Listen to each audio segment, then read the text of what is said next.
আপনি কি জানেন নমরুদকে ধ্বংস কাহিনী?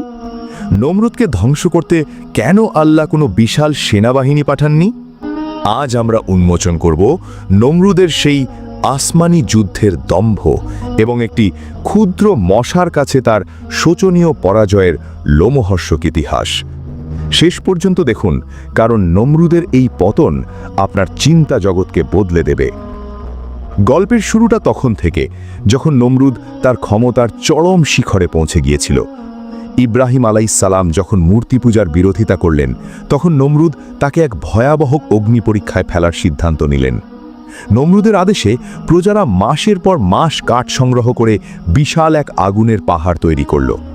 ঐতিহাসিক বর্ণনা অনুযায়ী আগুনের উত্তাপ এতটাই তীব্র ছিল যে ওপর দিয়ে উড়ে যাওয়া পাখিও ঝলসে নিচে পড়ে যেত। শয়তানের প্ররোচনায় তৈরি করা হলো মানজানিক বা নিক্ষেপক যন্ত্র। হাত পা বাঁধা অবস্থায় যখন ইব্রাহিম আলাইহিসসালামকে আগুনের লেলিহান শিখার দিকে ছুড়ে দেওয়া হলো, আসমানের ফেরেশতারা বিচলিত হয়ে উঠলেন। জিব্রাইল আলাইহিসসালাম এসে সাহায্য করতে চাইলেও ইব্রাহিম আলাইহিসসালাম নির্ভীক কণ্ঠে বললেন, হাসবুনাল্লাহু ওয়া নিম্মাল ওয়াকিল, অর্থাৎ আমার জন্য আল্লাহই যথেষ্ট। আর তখনই ইতিহাসের শ্রেষ্ঠ অলৌকিক ঘটনাটি ঘটেছিল। আল্লাহ আগুনকে নির্দেশ দিলেন, হে আগুন, তুমি ইব্রাহিমের জন্য শীতল ও আরামদায়ক হয়ে যাও।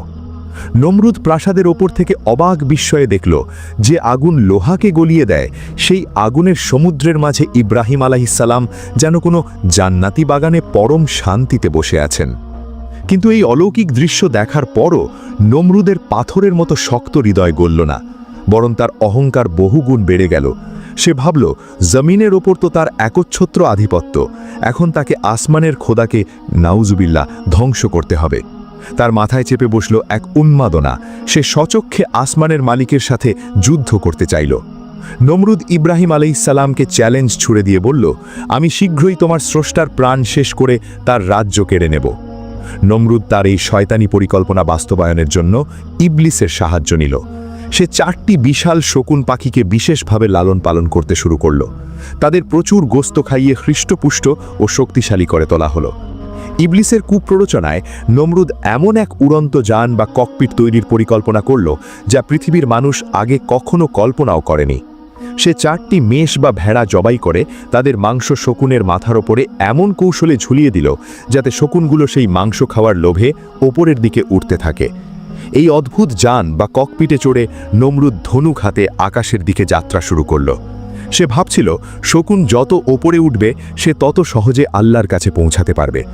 কতটা মূর্খতা আর অন্ধ অহংকার থাকলে মানুষ তার স্রষ্টাকে মারার জন্য তীরের ধনুক নিয়ে আকাশে ওড়ে। নমরুদ যখন অনেক ওপরে উঠে গেল, তখন সে আসমানের দিকে লক্ষ্য করে সর্বশক্তি দিয়ে একটি তীর ছুড়ল। আল্লাহ তাকে বিভ্রান্ত করার জন্য এবং তার বোকামির চূড়ান্ত পরীক্ষা নেওয়ার জন্য এক কুদরত দেখালেন। নমরুদের ছুড়ে দেওয়া তীরটি যখন মাটিতে ফিরে এলো, তখন দেখা গেল তার ডগায় তাজা রক্ত লেগে আছে। নমরুদ খুশিতে আত্মহারা হয়ে চিৎকার করে উঠল, আমি ইব্রাহিমের খোদাকে হত্যা করেছি, দেখো আমার তীরের ডগায় তার রক্ত। তার মূর্খ সৈন্যরা এই দৃশ্য দেখে উল্লাসে ফেটে পড়ল। তারা মনে করল তাদের রাজা আসমান জয় করে ফেলেছে। কিন্তু তারা জানত না, আল্লাহ ছাড় দেন কিন্তু ছেড়ে দেন না। নমরুদের এই মিথ্যা বিজয় ছিল তার চূড়ান্ত পতনের শুরু। অহংকারের সেই তাসের ঘর তাসের মতোই ভেঙে পড়ার সময় ঘনিয়ে এসেছিল। কিন্তু আল্লাহ তাআলা তার বান্দাদের সরাসরি ধ্বংস করার আগে বারবার সতর্ক করেন। নমরুদের কাছেও আল্লাহ শেষবারের মতো একজন ফেরেশতাকে পাঠালেন। মানুষের বেশ ধরে সেই ফেরেশতা নমরুদের সামনে এসে দাঁড়ালেন এবং অত্যন্ত গম্ভীর স্বরে বললেন, হে নমরুদ, এখনও সময় আছে, নিজের ভুল স্বীকার করো এবং ইব্রাহিমের রবের ওপর ঈমান আনো, অন্যথায় আল্লাহর এমন এক আযাব তোমাকে গ্রাস করবে যা তুমি কল্পনাও করতে পারবে না। নমরুদ অট্টহাসিতে ফেটে পড়ল। সে সিংহাসন থেকে উঠে ফেরেশতাকে চ্যালেঞ্জ ছুড়ে দিয়ে বলল, কে আছে আমার চেয়ে শক্তিশালী? কার এত সাহস যে আমার মুখোমুখি হবে? আমার কাছে আছে লক্ষ লক্ষ অপরাজেয় সৈন্য, ধারালো অস্ত্র আর বিশাল রাজত্ব। তোমার খোদা যদি যুদ্ধ করতেই চায় তবে তাকে বলো তার বাহিনী নিয়ে ময়দানে আসতে, আমিও আমার বাহিনী নিয়ে প্রস্তুত থাকব। নমরুদ তার এই চরম ধৃষ্টতার মাধ্যমে নিজের মৃত্যু পরোয়ানা নিজেই লিখে ফেলল। আল্লাহ নমরুদের এই চ্যালেঞ্জ গ্রহণ করলেন। পরীক্ষার জন্য মহান আল্লাহ যুদ্ধের দিন ধার্য করলেন। নমরুদ তার বিশাল সুসজ্জিত সেনাবাহিনী নিয়ে এক বিশাল ময়দানে এসে সমবেত হল। হাজার হাজার ঘোড়া, উঁট আর চকচকে বর্ম পরা সৈনিকদের পদচারণায় ময়দান কেঁপে উঠল। সূর্যের আলো যখন তাদের খোলা তলোয়ার আর বর্ষার ফলায় পড়ল, তখন এক ভয়াবহ সৌন্দর্যের সৃষ্টি হল। নমরুদ আকাশের দিকে তাকিয়ে উপহাসের হাসি হাসতে হাসতে অপেক্ষা করছিল, কখন আসবে ইব্রাহিমের খোদার সেই বাহিনী। সে কি আসমান থেকে কোনো অগ্নিকুণ্ড আসবে, নাকি কোনো বিশাল দানব নেমে আসবে? কিন্তু কিছুক্ষণ পরেই দিগন্তের আকাশে এক অদ্ভুত দৃশ্য দেখা গেল, যেন বিশাল এক কালো মেঘের পাহাড় বাতাসের বেগে ধেয়ে আসছে। নমরুদ প্রথমে ভাবল হয়তো কোনো প্রবল ধূলিঝড় বা কালো মেঘ আসছে, কিন্তু মেঘ যখন আরও কাছে এলো, তখন এক কান ফাটানো ভন ভন শব্দে চারদিক প্রকম্পিত হয়ে উঠল। নমরুদ আর তার সৈন্যরা স্তম্ভিত হয়ে দেখল সেটি কোনো মেঘ নয়, বরং কোটি কোটি ক্ষুধার্ত মশার এক বিশাল বাহিনী। আল্লাহ নমরুদের অহংকার চূর্ণ করতে কোনো বাঘ, সিংহ বা বিশাল হাতি পাঠাননি। তিনি পাঠালেন পৃথিবীর সবচেয়ে নগণ্য ও তুচ্ছ এক জীব, মশা। নমরুদের সৈন্যরা যুদ্ধের জন্য তলোয়ার বের করল, কিন্তু বাতাসের সাথে লড়াই করা যেমন অসম্ভব, এই ক্ষুদ্র মশার পালের সাথে যুদ্ধ করাও ছিল তেমনি অসম্ভব। কোটি কোটি মশা সূর্যের আলো আড়াল করে ফেলল। দিন হয়ে গেল রাতের মতো অন্ধকার। মুহূর্তের মধ্যে মশার দল নমরুদের সুশৃঙ্খল বাহিনীর ওপর ঝাঁপিয়ে পড়ল। সৈন্যরা তাদের লোহার বর্ম আর হেলমেট দিয়ে নিজেকে রক্ষার চেষ্টা করছিল, কিন্তু কোনো লাভ হলো না। মশাগুলো বর্মের ফাঁক দিয়ে, চোখের কোটর দিয়ে আর কানের ছিদ্র দিয়ে শরীরের ভেতরে ঢুকে পড়তে লাগল। ইতিহাসের পাতায় বর্ণিত হয়েছে, সেই ক্ষুধার্ত মশাগুলো সৈনিকদের শরীরের চামড়া আর মাংস এমনভাবে খুবলে খেতে শুরু করল যে মাঠের মাঝখানে দাঁড়িয়ে থাকা জীবন্ত মানুষগুলো মুহূর্তেই কঙ্কালে পরিণত হতে লাগল। চারিদিক শুধু আর্তনাদ আর হাহাকার। নমরুদের অহংকারী সেনাবাহিনী চোখের পলকে ধুলোয় মিশে গেল। পড়ে রইল শুধু চকচকে অস্ত্র আর হাজার হাজার সাদা হাড়ের স্তূপ। নমরুদ বিমূঢ় হয়ে তার বিশাল বাহিনীর এই চরম অপমানজনক ধ্বংস দেখল। সে বুঝতে পারল যার সাথে সে যুদ্ধ করতে চেয়েছিল তার শক্তি কত অসীম। ভয়ের এক শীতল স্রোত তার শির দ্বারা দিয়ে নেমে গেল। সে একা দাঁড়িয়ে রইল তার মৃত বাহিনীর স্তূপের মাঝে। কিন্তু আল্লাহ তাকে তখন মারলেন না, কারণ তার জন্য অপেক্ষা করছিল ইতিহাসের সবচেয়ে করুণ এবং অপমানজনক এক পরিণতি, যা শুরু হতে যাচ্ছিল একটি ক্ষুদ্র ল্যাংড়া মশার মাধ্যমে। রণাঙ্গনে নিজের বিশাল বাহিনীর এই করুণ দশা দেখে নমরুদের দম্ভ মুহূর্তেই ধুলোয় মিশে গেল। সে ভয়ে ও আতঙ্কে দিশেহারা হয়ে ময়দান ছেড়ে তার আলিশান প্রাসাদের দিকে দৌড়ে পালালো।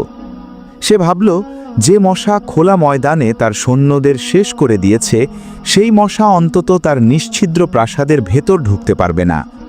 প্রাসাদে পৌঁছে সে চিৎকার করে হুকুম দিল সব দরজা জানালা বন্ধ করে দেওয়ার জন্য।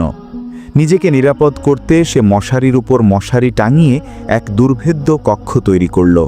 কিন্তু নমরুদ ভুলে গিয়েছিল যে স্রষ্টা ইব্রাহিম আলাইহিসসালামকে আগুনের ভেতর থেকে রক্ষা করেছেন, তার হুকুমের সামনে কোনো দেয়ালই বাধা হতে পারে না। আল্লাহ তাআলা সেই কোটি কোটি মশার মধ্য থেকে সবচেয়ে দুর্বল, এক চোখ কানা এবং ল্যাংড়া একটি মশাকে নমরুদের জন্য নির্বাচন করলেন। এটি ছিল এক ঐশ্বরিক বিদ্রূপ।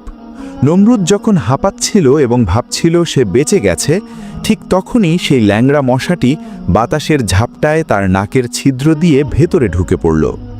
নমরুদ হাত দিয়ে ঝাপটা দিল, কিন্তু মশাটি ততক্ষণে তার নাকের গভীর নালি দিয়ে সোজা মস্তিষ্কের নরম অংশে পৌঁছে গেল।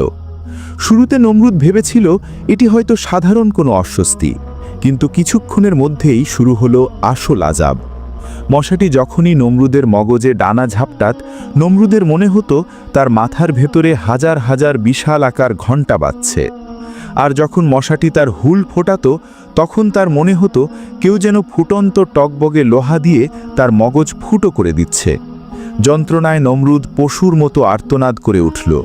যে রাজপ্রাসাদে একসময় বাদ্যযন্ত্রের সুর বাজত, সেখানে এখন শুধুই নমরুদের গগনবিদারী চিৎকার। বিখ্যাত সব চিকিৎসক আর হেকিমদের ডাকা হলো, কিন্তু তারা অসহায় হয়ে দাঁড়িয়ে রইল, কারণ যে রোগ মাথার খুলির ভেতরে, যেখানে কোনো ঔষধ পৌঁছাতে পারে না, তার চিকিৎসা করার সাধ্য কার? নমরুদ যন্ত্রণায় পাগলের মতো এদিক সেদিক ছুটতে লাগল। হঠাৎ সে খেয়াল করল যন্ত্রণার তীব্রতায় সে যখন নিজের মাথা দেয়ালে ঠুকছে তখন মশাটি কিছুক্ষণ শান্ত থাকছে। সে আবিষ্কার করল মাথায় আঘাত করলেই কেবল সে কিছুটা আরাম পায়।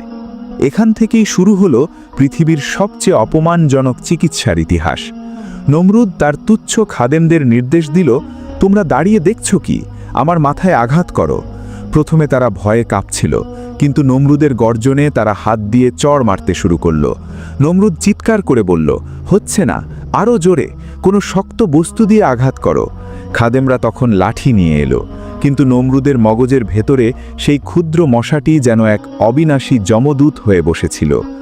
অবশেষে এলো সেই চূড়ান্ত লাঞ্ছনার মুহূর্ত। নমরুদ আদেশ দিল, তোমাদের পায়ের ধুলো মাখা জুতো খুলে নাও, সেই জুতো দিয়ে আমার মাথায় পেটাও।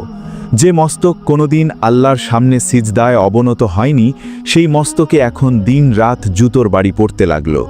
প্রতিটি জুতোর বাড়ি নমরুদের জন্য ছিল অক্সিজেনের মতো। সে চিৎকার করে বলতো, থামিস না, মারতে থাক, আরও জোরে মার। তার রাজদরবার এখন ঠাস ঠাস জুতোর বাড়ির শব্দে মুখরিত। আল্লাহ পৃথিবীবাসীকে দেখিয়ে দিলেন যে নিজেকে রব দাবি করত, আজ এক জোড়া নোংরা জুতোই তার একমাত্র উপশম। নমরুদের এই ভয়াবহ এবং অপমানজনক জীবনের জবনিকা একদিনে পড়েনি। ইতিহাস ও তাফসির বিদগণের মতে আল্লাহ তাআলা নমরুদকে ঠিক ততটুকুই সময় দুনিয়াতে অপদস্থ করেছিলেন যতটুকু সময় সে ক্ষমতার দাপট দেখিয়েছিল। নমরুদ দুনিয়াতে 400 বছর রাজত্ব করেছিল অহংকারের সাথে। তাই মহান আল্লাহ তাকে এই অসহ্য যন্ত্রণার মধ্যে আরও 400 বছর বাঁচিয়ে রাখলেন। তবে এটি কোনো দীর্ঘায়ু ছিল না, বরং ছিল মৃত্যুর চেয়েও ভয়াবহ এক অভিশাপ। প্রতিটি দিন, প্রতিটি মুহূর্ত তাকে যন্ত্রণায় ছটফট করতে হতো। তার মাথায় জুতোর বাড়ি না পড়লে সে সুস্থ অনুভব করত না।